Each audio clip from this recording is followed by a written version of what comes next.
In this video, we are going to solve a problem or to evaluate an integral using the formula of integration by parts.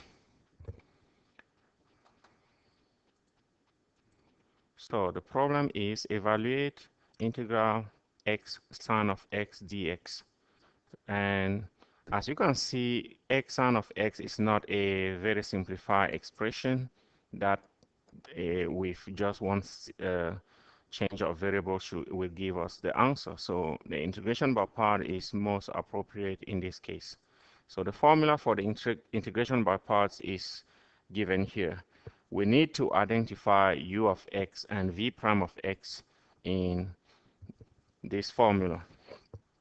So what is u of x? What is u of x?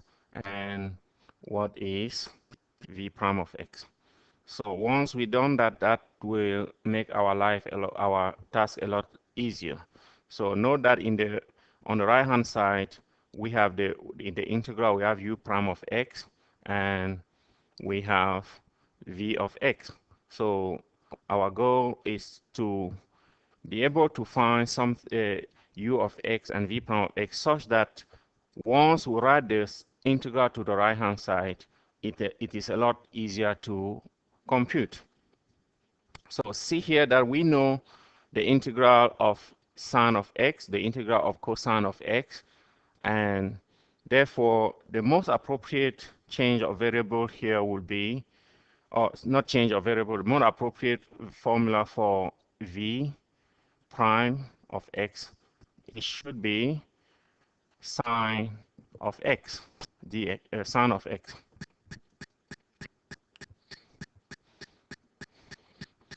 And in that case, cosine u of x is going to be x.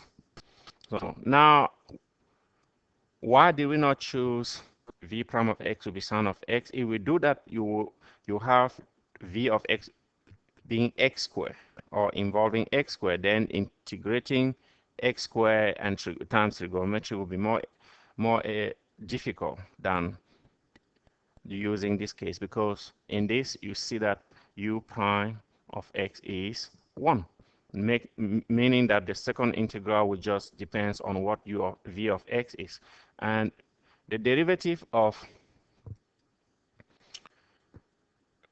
cosine of x is negative sine of x. So the integral of sine of x, that means v of x,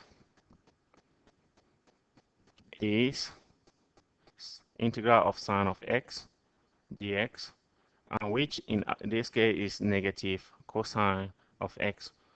And we do not need a constant term in this case because we still have an integral on the right hand side of the formula. So we put the constant term in the end. Therefore, our integral x sine of x dx is u of x, that means x, v of x, that means negative cosine of x, minus the integral of v of x, that means negative cosine of x, times u prime of x, that means 1, times dx. And if we simplify, we get negative x cosine of x, then plus integral of cosine of x dx. Now also know that the derivative of sine is cosine. Therefore, the integral of cosine is sine. So plus sine of x plus constant. And therefore, this is negative x cosine of x. This means that our integral of x sine of x dx is just negative x cosine of x plus sine of x plus constant. And this concludes the evaluation of the given integral.